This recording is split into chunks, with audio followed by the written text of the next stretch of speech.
Sundo ko na si Dave. Sundo ko na si Dave, naka-short pa. Kaya ang lamig eh. Bibili lang kami ng chicken tsaka banana. Tsaka ano pa ba? Yun, chicken, banana. Tsaka lemon yun.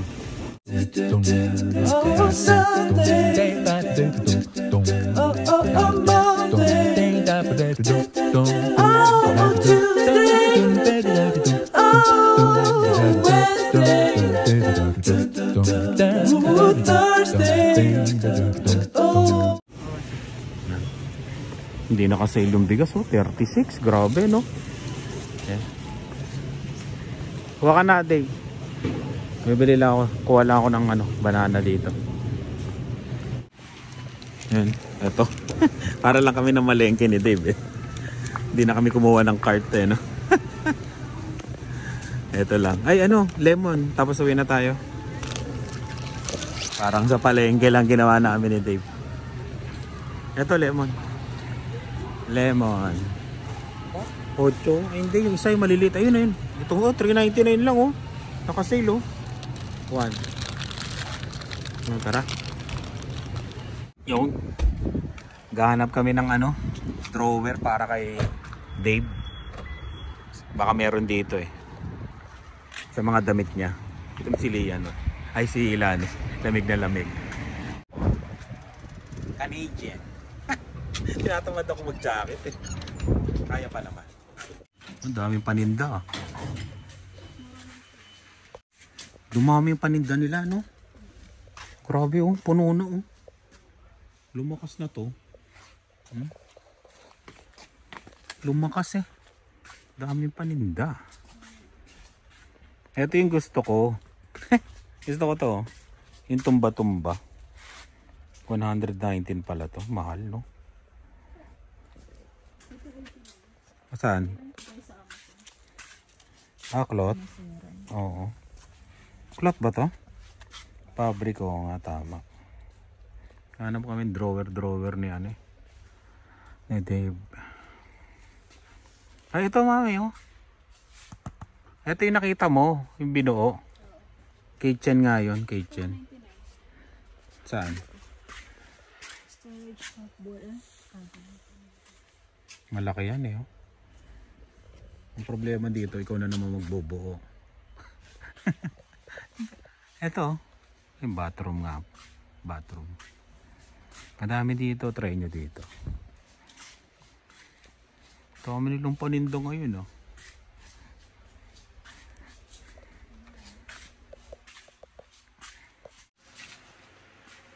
Dami dito. Ayun, hanggang doon. Dumami yung stock talaga nila. Ito yung bike ko. Kulit eh, no? Kung mag-grocery ka. Ang ganda nito, oh. Metal bolt na ano.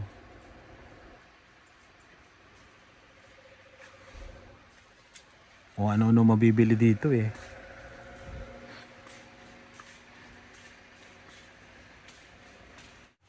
Ayan. Parang crazy beans, pero winner beans. Wednesday, 0.95. Yan o, si Jerome. Yan. Mga nanonood pala, nagulat ako. Si Kenneth. Eto, matagal na si Kenneth. Yan. May bago sila. Oo, di ba? Oo. Etong winner beans. Babalik ako dito ng Wednesday kasi $1. Last 2 weeks lang kasi kami nag-start dito. So, ayun. bago-bago pa lang. Ayan. Mas maganda po pagpunta kayo dito tuwing Thursday kasi mas maganda yung items pag nag-restock kami dito. Iyon no. Salamat pre ha. Salamat. Ayan no. Pili lang dito tapos. Ayan no. Ganito yung mga makukuha nyo dito. Mabibili nyo. Mag-halu-halukay lang kayo. Pero wag ngayon. Sa ano Wednesday. Oh di ba? 4 na piraso. $1 lang to pag Wednesday. Diba? Ang dami dito oh, kung ano-ano. Ito mahal to. Ito. Itong map na to, mahal to. Makuha mo $1, di okay na. Ano pala to? Amazon returns. Ayun no. Sabi niya. Reason. Didn't want. need or like didn't like. Oh, gano'n naman lagi, mami. Kaya isusoli ko yung ano natin, yung humidifier na binili ko, yung maliliit. Sa Amazon. Saan? Ang dami magaganda dito. Yung nga lang ano hindi pa makapag-release, benching ko pa eh. Medyo mahal pa. Mga ano, technique talaga dito ano. Saturday o kaya Wednesday. Tuesday pwede rin, $295.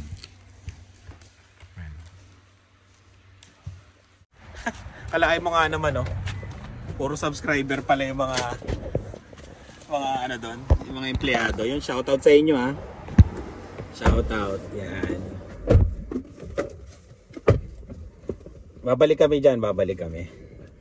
Ang paghihiganti ng api. Medyo medyo mahal yung presyo ngayon kasi may araw siya na di ba? Na mura siya. Yan, babalik tayo diyan. Makikita niyo ako diyan naghahalungkat.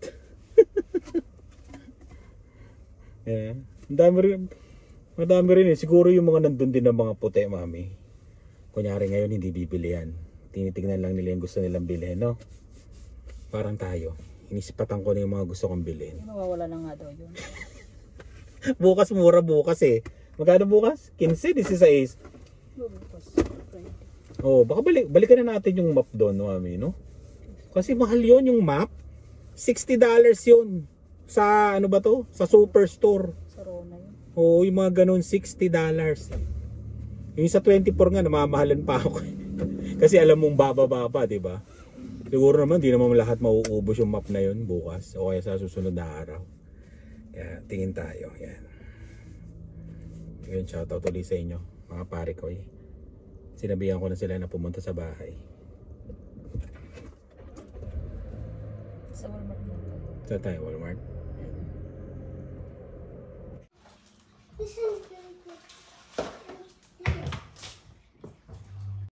Yung kararating ko lang galing trabaho, naayos na pala nila to. Dave, ba't hindi kayo nag-vlog kanina? Inayos nyo na pala to kayo Ayan. Ito na yung Christmas. Tapos may mga ganto-ganto pa dito. Oh, di ba? Pang mayaman. Naging mayaman Dave. Sino naman nagpauso nito? Ito. Ang salarin. Ay, hindi kayo nag-vlog kanina. Nag-aaway sila sa vlog. Nag-aaway. Ayun. May pag-uusapan muna tayo bago sila. Iniintay pa natin si Lian. May pag-uusapan tayo sa sasakyan habang iniintay ko sila. Yan. T-shirt lang ulit tayo. Kaya pa naman. Yan. Ayun, pag-usapan natin yung marami nag-message sa akin Tsaka nagtatanong yung sa bagong balita. Pag-usapan natin dito. Yan. May bago kasing balita na yung NDP nagsabi na tanggalin na daw yung close work permit. Kumbaga gawin ng open work permit yung mga dumadating dito na mga worker, di ba? Meron kasi ditong style, may close, may open. Yung open kasi kahit saan kang trabaho, pwede kang pumunta, pwede kang magtrabaho dito, pwede kang magtrabaho doon. Kung ayaw mo na dito, magtrabaho doon sa kabila. Yung close work permit, paglapag mo sa Canada, doon ka lang. Parang yung naranasan namin dati sa Loblo, close work permit kami noon. 2 years hanggang sa na-PR kami. Ayun, yun yung balita ngayon na wala na daw sanang close work permit. Tanggalin na daw yung close work permit kasi daw marami daw na abusong mga empleyado. May maraming daw employer na abusado sa mga worker ngayon. Kaya yun, gusto na daw nilang i-abolish yun. Yun yung pinapanukala nila. Ayan. Ano ba take natin doon? Pag ganon, papabor ba tayo? Kasi marami nagtatanong sa akin, ikaw Mark, pabor ka ba doon? Natanggalin yung close work permit, open work permit na lang paglapag dito sa Canada. Ayan. Kasi hindi mo rin masabi na pabor ba ako o hindi. Pero himayin na lang natin yung mga negative at magiging positive impact nung gagawin na yun Para sa akin lang Kasi pag close work permit ka, talagang hindi ka makakalipat ng trabaho. As in doon ka lang. kawawa ka lang talaga pag inaabuso ka. Inabuso ka ng employer, ganon, talagang wala kang magagawa doon. Pag samasamahin kayo sa bahay, tapos pagtrabahuhin ka ng hindi tamang oras, yung mga ganon, yung maaabuso ka talaga doon.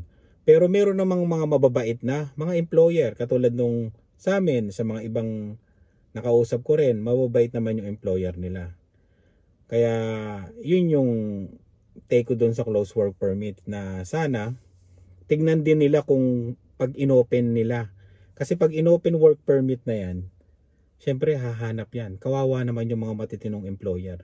Kasi aalis yan eh. Kung makita silang mga mahal na yung sahod, ganyan, lilipat talaga yan. Kasi syempre sa cost of living, di ba? Tapos yun. Tapos yung mga employer gumastos yan papunta dito. Yun yung pinakamahirap eh. Talagang aalis. Meron at merong aalis talaga. Yung pag na PR nga eh, umaalis ka agad eh. Paano pa yung paglapag dito sa Canada eh, open work permit ka na. 'Di ba? Yun, parang parang sabi nga nung iba parang one-sided yung panukala na yun. Kasi hindi inisip din yung sa mga employer na mababait, 'di ba? Parang ganon. Ayun, yun lang, sana tignan nila kung ano yung sa dalawa. Kasi pagka inaabuso ko dito, marami naman tutulong sa iyo eh. Magreklamo ka dito. Pag nagreklamo ka dito, i-assess yan ng government, tapos bibigyan ka ng panibagong permit para makahanap ka ng ibang trabaho. Ganon. Siguro yung iba, hindi rin natin sila masisi na hindi sila nagrereklamo kasi natatakot sila kasi yun, baka mapaalis sila, ganun. May na-interview kami doon sa Spot Pinoy. Ayan, na lumaban talaga siya, nilaban niya yung karapatan niya na inaabuso siya ng employer niya. Si Ting yung interview namin sa Spot Pinoy. Kaya yun, kung kayo close work permit at inaabuso kayo at tingin nyo inaabuso kayo, magreklamo kayo at marami namang organisasyon dito sa Canada na tutulong sa inyo. Kaya yun lang yung take ko doon sa usapin na yun. Pero mahaba pa yun eh. Yun lang muna ang take ko doon. Ayan. Kaya yun, hintayin na natin sila. Alis kami uli, may pupuntahan kami kasi walang pasok itong mga dinosaur Friday. Kaya yun, gala natin pag wala silang pasok. Long weekend, holiday sa Monday. Kaya yun, pag may time, gala. Ayun, lang, hindi naman magastos yung gala dito eh. Punta-punta lang kami, tingin-tingin. Tsaka malapit na yung Black Friday. Sa Black Friday kami mamimili kung gusto namin bumili. Ngayon lang, tingin-tingin, tapos kain sa labas ng konti. Kaya yun, ayun na sila. Kaya yun, maraming salamat sa laging panonood. Ingat po kayo.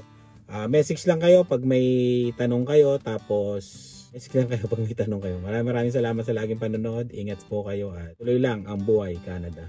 Bye!